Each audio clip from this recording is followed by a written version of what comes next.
আমরা সমাজে উইরা আসি নাই, আমরা এই দেশের নাগরিক। আমরা বসেন বসেন আমরা ট্যাক্স হোল্ডার নাগরিক, ট্যাক্স দেই আমরা ট্যাক্স। আমরা ট্যাক্স ছাড়া এই দেশে থাকি না। ওয়াজ মাহফিলে আসি আমরা অনুদান দিয়ে সার্বিক সহযোগিতা করে এখানে এসে দাঁড়াই। আর অনেক সবার কথা বলছি না, অনেক বক্তা আছে অর্থের বিনিময়ে এখানে আসে। বিচার করতে হবে। একজন সমাজবাসী, সমাজপতি, সমাজের যে কমিটি, সে যতটুকু এই সমাজের কল্যাণের কাজ করতে পারবে একজন ইমাম কিন্তু পারে না। সে তো ইমামের দায়িত্ব নিয়ে বসে আছে। আর সভাপতি সাহেব যেই কথাগুলো বললেন ওইগুলোই আমাদের পাথেওর জন্য যথেষ্ট। কেননা ওনারা আমাদের দেশের কর্ণধার, ওনাদের কৃপাই আমরা বেঁচে আছি। ওনাদের কৃপা যদি না থাকতো তাহলে হয়তো আমরা দেশে থাকতেও পারতাম না, বা দেশে থাকতামও না। কোথায় থাকতাম আল্লাহই জানে। বিদায় আমি কথা লম্বা করতে চাইতেছি না। আমিও আপনাদের কাছ থেকে বিদায় নিতেছি। আমার পরে যেই বক্তা উনি আসবেন, আমি আপনাদের কাছে অনুরোধ রাখব যে আপনারা ওনার কথা শুনবেন এবং দোয়া পর্যন্ত বসবেন, তারপরে এটাকে পরিসমাপ্তি ঘটাবেন। বলে আমি আমার কথা শেষ করলাম। ওমা আলাইনা ইল্লাল বালাগ।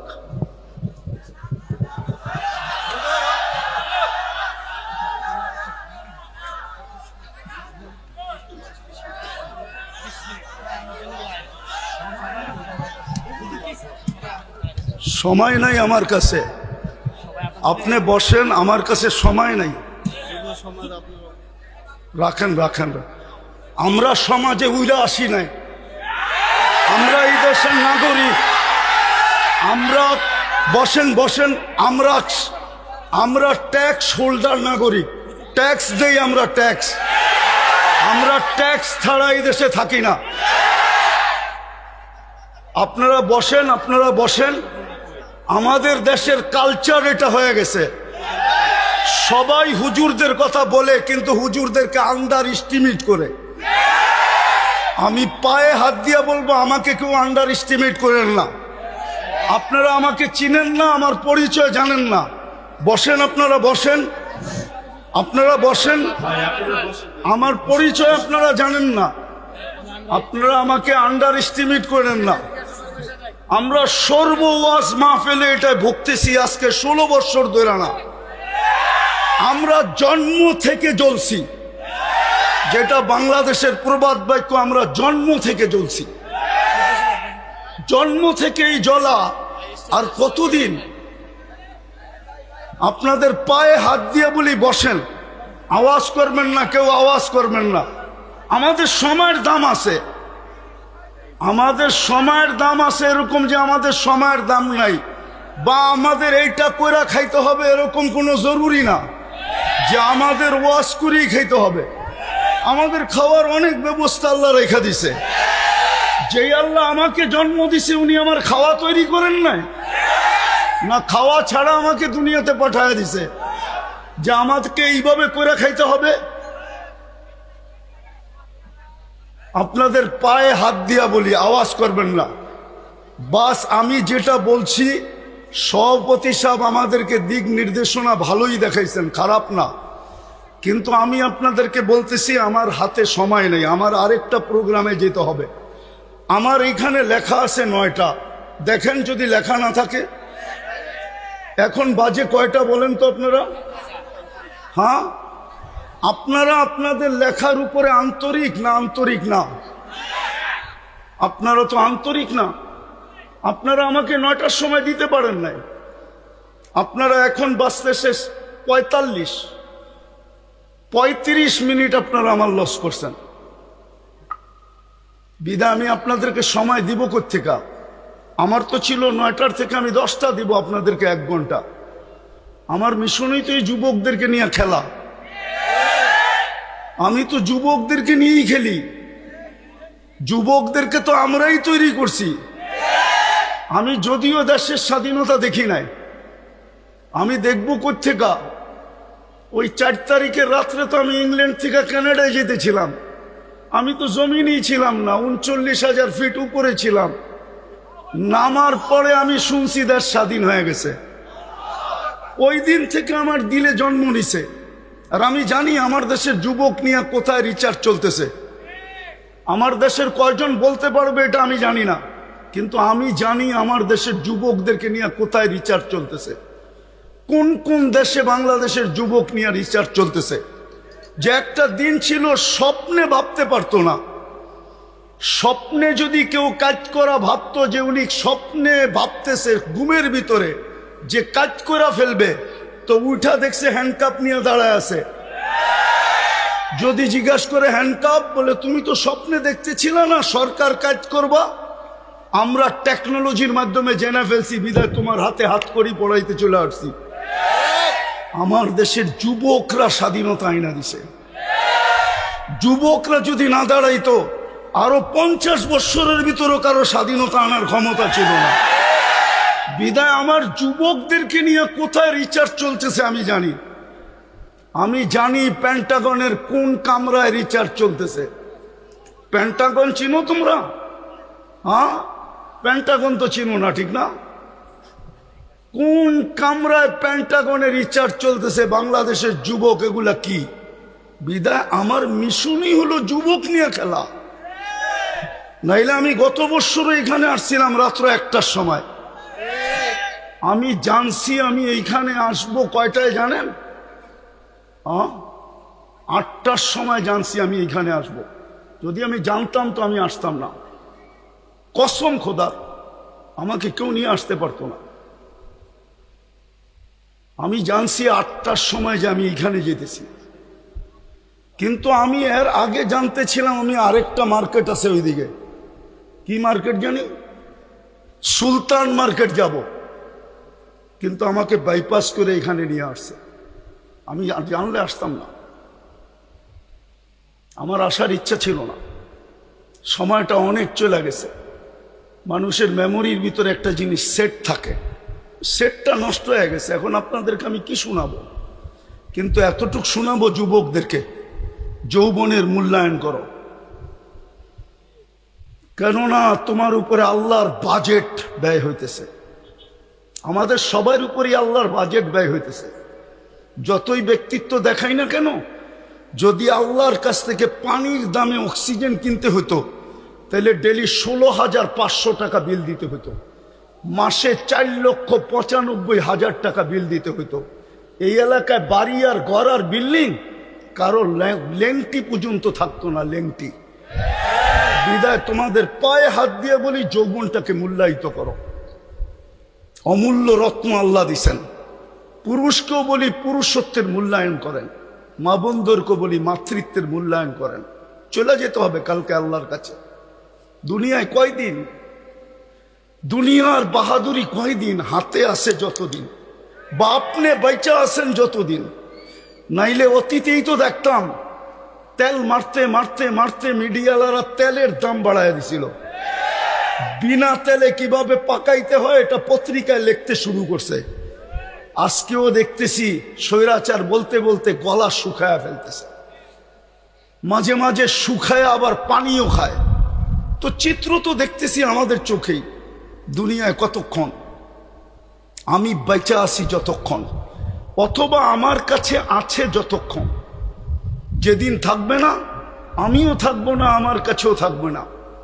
এই জন্যই মৃত্যু লগ্নে 4জন ফেরেশতা আসে। প্রথম ফেরেশতা ধ্বনি দেয় কানের ভিতরে, ইনকতা আতিল আজাল অনকতা আতিল আমাল, তোমার বয়স শেষ, আশা শেষ। দ্বিতীয় ফেরেশতা একটা চিৎকার দিয়া কানটাকে ফাটায় ফেলে, সালাল ইস্তেগাল, বড় ব্যস্ত ছিল, আল্লাহ ডাকলেও আসার সুযোগ হতো না। আল্লাহ ডাকে, কে ডাকে? কে ডাকে? 5 বেলা কে ডাকে? 90% মানুষ নামাজ পড়ে না। আপনি ব্যস্ত? কি নিয়ে ব্যস্ত? ও যুবক, তুমি কি নিয়ে ব্যস্ত বলো আমাকে? কি নিয়ে ব্যস্ত তুমি? কোন দেহটা নিয়ে ব্যস্ত? এই দেহটা কে দিছে? কে দিছে দেহটা? পূর্ণতা কে দিছে? পারল তো না আজ পর্যন্ত। আমাদের আগের যে প্রধানমন্ত্রী ছিল শেখ হাসিনা, এর ঘরেই তো প্রতিবন্ধী আছে, লক্ষ কোটি টাকার মানুষ, পারল না তো প্রতিবন্ধিত্ব দূর করতে। নাইলে ওনার মেয়ে প্রতিবন্ধী সংস্থার চেয়ারম্যান হলো কি করে? ওনার ঘরে যদি প্রতিবন্ধী না থাকতো, না নাই প্রতিবন্ধী ওনার ঘরে, ওনারা কি জানে না? পূর্ণতা কে দিছে? হ্যাঁ, কে দিছে? এটার ভিতরে পূর্ণতা কে দিছে? এক পানির দামে যদি অক্সিজেন কিনতে হতো, ডেলি 16,500 টাকা বিল দিতে হতো। তুমি কত শ্রম দিতা যুবক বলো? কয় টাকা বেতন করতা? কয় টাকা কামাইতা ডেলি বলো? শ্রম কতটুক দিতা? 100 গাদার শ্রম দিলেও তো 16,500 টাকা অর্জন করা মনে হয় সম্ভব হতো না। কে বাজেট ব্যয় করে? আরে বলেন না জোরে। ডেলি 16,500 টাকার বাজেট আল্লাহ ব্যয় করে। যদি জিব্বা স্বাদ চেক করে দেয় আমাদেরকে, যদি স্বাদ মেশিন দিয়ে চেক করতে হইতো, তাইলে বোঝা যেত ঘরে আগে ফ্রিজ কিনে না মেশিন কিনে চেক করার মেশিন, স্বাদ চেক করার মেশিন। আগে ফ্রিজ কিনে না ওই মেশিন কিনে, আগে ওয়াশিং মেশিন কিনে না ওই মেশিন কিনে, আগে বাড়ি বানায় না আগে ওই মেশিন কিনে, তাইলে বোঝা যেত। আমাদের বিত্তশালীরা তো আমাদের দেশে চিকিৎসা করে না, কেননা আমাদের দেশের 80% রিপোর্ট বলে ভুল হয়। এই জন্য দেখবেন অসুস্থ হইতে দেরি, চুপে চুপে ইন্ডিয়া যেতে দেরি করে না, চুপে চুপে সিঙ্গাপুর যেতে দেরি করে না, চুপে চুপে থাইল্যান্ড যেতে দেরি করে না, আমেরিকা ইংল্যান্ড যেতে দেরি করে না। হইতে পারতো আপনি মেশিন কিনছেন বটে, কিন্তু আপনার মেশিন যদি ভুল রিপোর্ট দিত, আপনি কি করতেন? তাইলে তো প্রতিদিন খাইতেন আর প্রতিদিন হাসপাতালে যেতেন। আজ পর্যন্ত তো আপনার জিব্বা ভুল রিপোর্ট দিল না। এই জন্যই তো আপনি বোঝেন না স্বাদ চেক করার কয় টাকা লাগে। এই জন্যই তো আপনি আর আমি চিন্তা করি না গ্রান চেক করতে কয় টাকা লাগে। এরকম এই শরীরটা খুইলা দেখানো যায় একটা একটা। 24 ঘন্টা আল্লাহটা বুক করি। এই জন্যই তো আল্লাহ এক জায়গায় বলছেন, আফা হাসিবতুম আন্নামা খালাকনাকুম আবাস, তোর ধারণা কি তুই অনর্থক সৃষ্টি?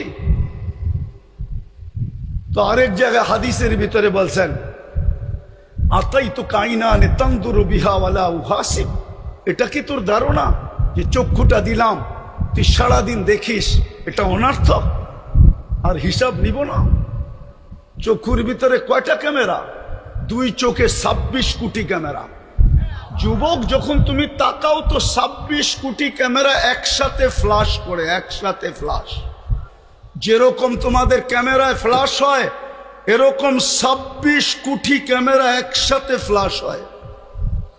আল্লাহ তো এটাই বলতেছে, আতাইতু কাইনানে তানদুরু বিহা ওয়ালা উহাসিব, এরকম দৃষ্টিশক্তি দিলাম আর তুমি সারাদিন দেখো আর তোমার হিসাব নিব না? আতাইতুকা উযুনানে তাসমাউ বিহা ওয়ালা উহাসিব, তোকে শ্রবণ শক্তি দিলাম, তোর ভাবনা কি হিসাব নিব না? আতাইতুকা লিসানান তানতিকু বিহি, তোকে বাক শক্তি দিলাম, সারাদিন বক বক করিস, তুই ভাবতেছ হিসাব নিব না? শুধু হিসাব নিব না, কোরআন বলতেছে ওয়া রাকিবুন আতীদ, মা মিন কওলিন ইল্লা লাদাইহি রাকিবুন আতীদ। আল্লাহ বলে 2 চৌকিদার বসায় রাখছি, অডিও চলতেছে, 24 ঘন্টার অডিও চলতেছে। এমন কি ঘুমের ভিতরে কি বলো ওইটা অডিও চলতেছে। যদিও ঘুমেরটা ডিলেট করে দেওয়া হবে, বাকি একটাও ডিলেট হবে না। আল্লাহ বলে আতাইতুকা আকলান তুমাইয়িসু বিহি, এরকম একটা ব্রেন দিলাম যেটা দিয়ে তুমি ভালো মন্দ বোঝো, আর তুমি ভাবো তোমার হিসাব হবে না, তোমার হিসাব হবে না। আতাইতুকা কলবান তাতাফাক্কারু বিহি ওয়ালা ইউহাসিব, আতাইতুকা ইয়াদানি তাবতিশু বিহা ওয়ালা ইউহাসিব, হাত দিয়া কর্ম করো, তুমি ভাবতেছো তোমার হিসাব নিব না।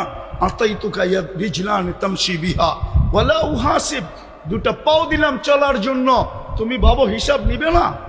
আকুনতা সাগীরা ফাকাব্বারতুক ওয়ালা উহাসিব, তুমি তো ছোটই ছিল, বড় তো আমি করলাম, তুমি ভাবছো তোমার হিসাব নিব না। কুনতা যায়িফা ফাকাওয়াইতুক ওয়ালা উহাসিব, তুমি তো দুর্বল ছিল, তোমাকে তো সুঠামত্ব দিলাম, তুমি ভাবছো হিসাব নিব না।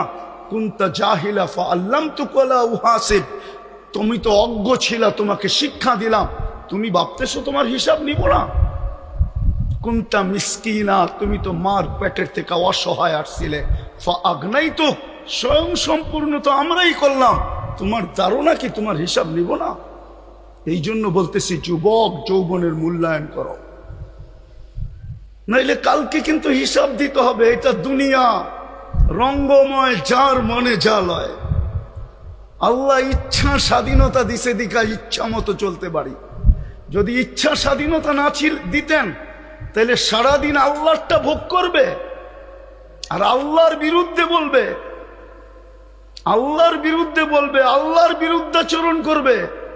আমার সমাজের তো 90% নামাজ পড়ে না। ডাকে কে? আরে বলেন না জোরে, কে ডাকে? কে ডাকে? আল্লাহ। কে? যারটা 24 ঘন্টা ভোগ করেন উনি আল্লাহ। যার কাছে হায়াত উনি আল্লাহ, যার কাছে মৌত উনি আল্লাহ, যার কাছে সুস্থতা উনি আল্লাহ, যার কাছে অসুস্থতা উনি আল্লাহ, যার কাছে ধনী হওয়া উনি আল্লাহ, যার কাছে গরিব হওয়া উনি আল্লাহ, যার কাছে ইজ্জত দেওয়া উনি আল্লাহ, যার কাছে বেইজ্জত করা উনি আল্লাহ।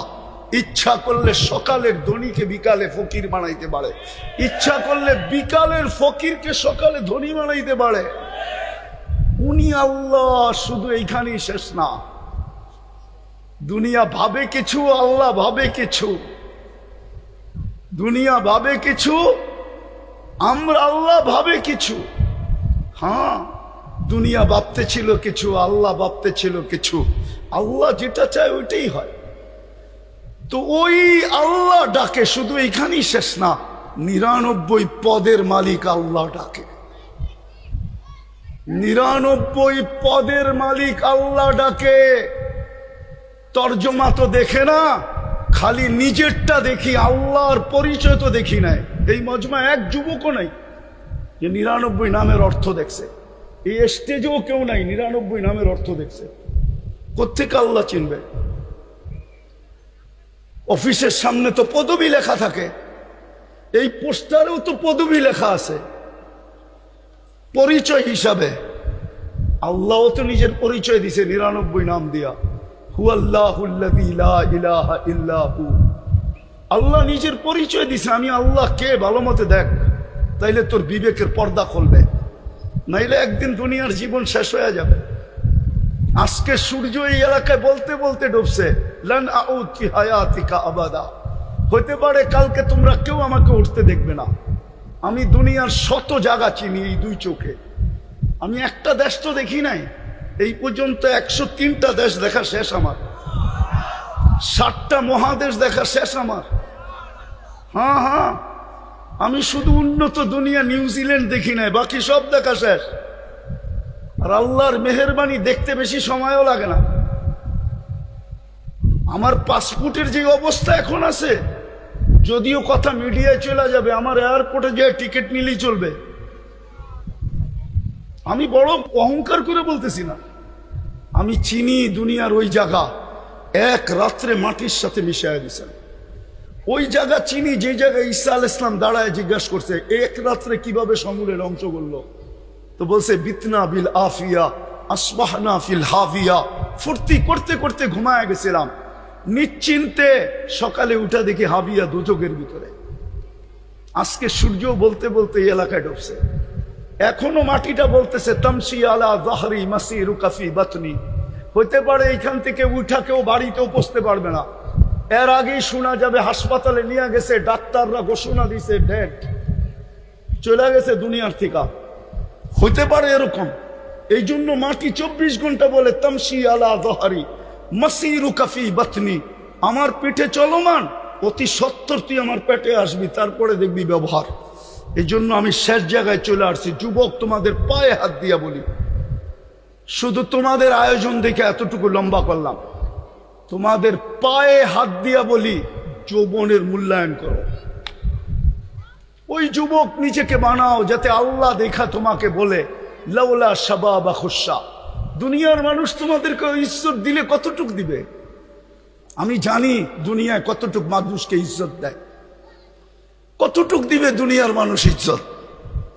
যদি দুনিয়ার মানুষ ইজ্জতই দিত তাইলে এখন বলতে হয় রাজনীতি কথা বলতেছি না, মনের কথা বলতেছি। হ্যাঁ, তাইলে জুলাই সনদ নিয়ে এত টাল বাহানা কোনোদিন হতো না।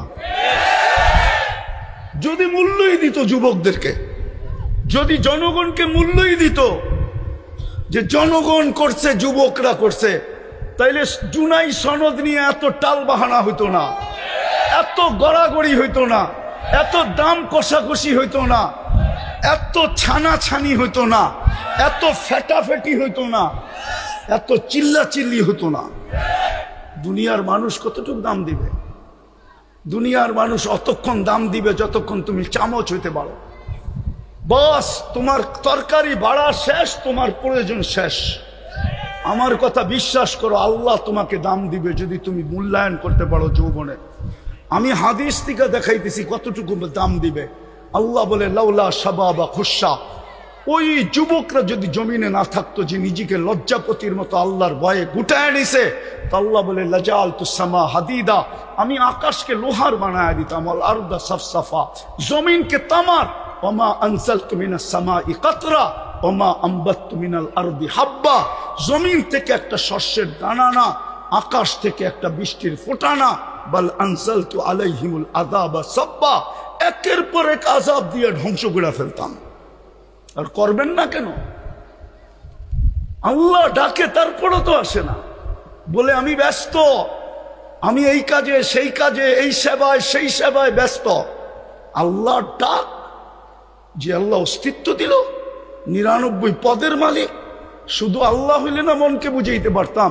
শুধু আল্লাহ তো না, রহমান, রহিম, মালিক, কুদ্দুস, সালাম, মুমিন, মুহাইমিন, আজিজ, জব্বার, মুতাকাব্বিরুল খালিকুল বারিউল মুসাব্বিরুল গফফারুল কহ্হারুল ওয়াহ্হাবুর রাজ্জাকুল ফাত্তাহুল আলিমুল কাবিদুল বাসিতুল খাফিদুর রাফিউল মুইজ্জুল মুতিল্লুস সামিউল বাসিরুল হাকামুল আদলুল লতীফুল খবীরুল হালিমুল আযীমুল গফুরুশ শাকুরুল আলিয়ুল কবীরুল হাফিজুল মুকিতুল হাসিবুল জলিলুল করিমুল রাকিবুল মুজিবুল ওয়াসি আল হাকিমুল ওয়াদুদুল মজিদুল বাঈতুশ শহীদুল হকুল ওয়াকিলুল কবিয়ুল মাতিনুল আলিয়ুল হামিদুল মুসি আল মুবদি আল মুঈদ আল মুহয়ি আল মুমীত আল হাইয়্যু আল কাইয়্যুম আল ওয়াজিদ আল মাজিদ আল ওয়াহিদ আল আহাদ আল সামাদ আল কাদির আল মুক্তাদির আল মুকদ্দম আল মুআখ্খার আল আউয়াল ওয়াল আখির আল যাহির ওয়াল বাতিন আল ওয়ালি আল মুতাওয়ালি আল বাররু আত তাওয়াব আল মুনতাকিম আল আফু আর রউফ মালিক আল মুলক যাল জালালি ওয়াল ইকরাম আল মুকসিত ওয়াল জামি ওয়াল গনি ওয়াল মুগনি আল মানি আদ দার আল নাফি আল নূর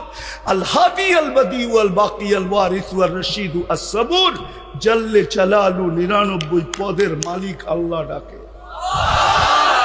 90 ভাগ আসে না নামাজে, 90 ভাগ নারী পুরুষ নামাজ পড়ে না। সে এক কাহিনী দিয়ে ইতি টানতেছি, এই জন্যই এক আল্লাহওয়ালা কবরস্থানে বৈশা কাঁদতেছিল। এক যুবক জিজ্ঞাসা করছে, বাবা তুই কবরস্থানে কাঁদিস কেন? এইখানে তোর কান্না দেখবেই বা কে? আর তোর যদি কোনো প্রয়োজন থাকে মিটাইবই বা কে? তুই লোকালয়ে কাজ যায়া। তো বাবা বলতেছে, কেন কাঁদতেছি জানিস যুবক? বললে কি তুই বুঝবি? বলে বল না বাবা, দেখি বুঝে আসে কিনা। তো বাবা বলতেছিল, চোখে দেখতেছি, চোখে। এই মানুষগুলা যখন দুনিয়ার উপরে ছিল, আল্লাহ 24 ঘন্টা মাফ করার জন্য ডাকতেন, কিন্তু কেউ মাপের জন্য হাত উঠাইত না। আজকে 24 ঘন্টা আল্লাহ মাফ করার জন্য ডাকে। যুবক, তোমাকে 24 ঘন্টা ডাকে। এখন তো প্রথম আকাশ থেকে ডাকতেছে। ইমাম বুখারী বলছে, আমি বলি না, হালমি মুস্তাগফির ফাগফির আলা। তারপরে বাবা বলতেছিল, বেটা সচক্ষে দেখতেছি এখন সবাই 24 ঘন্টা মাপ চাইতেছে, আল্লাহ একবারও তাকায়া দেখে না। জানি না কথাটা যুবকদের দিলে লাগাইতে পারছে কিনা। আজকে মাফ করার জন্য ডাকে, কেউ হাত তোলে না, না নারী, না পুরুষ, না যুবক, না বৃদ্ধ, না শাসক, না শাসিত, কেউ হাত উঠায় না। কবরে যাওয়ার পরে মাপ চাবে, ওই দিন আল্লাহ আর তাকায় দেখবে না। এই জন্য আসো যুবক, যৌবনের মূল্যায়ন করুন। পুরুষদেরকে বলতেছি পুরুষত্বের মূল্যায়ন করেন। মা বোনতে বলতেছি মা বোন, নারীত্বের মূল্যায়ন করি। প্রত্যেক শ্রেণীর মানুষকে বলতেছি মূল্যায়ন করেন। মৌত কখন চলে আসবে কেউ জানে না। ওইখানে কোনো পরিচয় চলবে না। যদি চলতো, একটা বলতেছি একটা, তাইলে আবু তালেবের কবর আজকে 25-30 না, 89 থেকে এই পর্যন্ত আমাকে কাঁদাইতো না। হ্যাঁ হ্যাঁ, 89 থেকে প্রথম আমি মক্কা গেছি 89-এ, 89 থেকে নিয়ে এই পর্যন্ত প্রতি বছর আমাকে কাঁদাইতো না। একবার না, যতবার যেই ততবারই কাঁদায়। আমি চিনি উনার কবর কোথায়, কার পাশে, কোন কবরস্থানে, যেটাকে ওলামারা জান্নাতুল মুআল্লা বলে, উপরের জান্নাত, মক্কার কবরস্থান। কার পাশে? খাদিজাতুল কুবরা রাদিয়াল্লাহু তাআলা আনহার পাশে আবু তালেবের কবর। ওই কবর আমাকে কোনোদিন কাঁদাইতো না। বললাম তো, 89 থেকে কাঁদাইতেছে, প্রতিবার 2 বার 3 বার, প্রতি বৎসর বহুতবার কাঁদাইতো না। আপনি চেনেন না আবু তালেবকে? সম্পর্ক কার সাথে ছিল আপনি এটাও জানেন না। আপনি কোত্থেকে জানবেন মুহাম্মদুর রাসূলুল্লাহকে?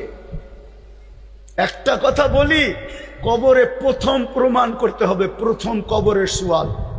যারা বলে প্রথম সুয়াল কবরের মান রব্বুকা, এটা মনে হয় তেমন ঠিক না।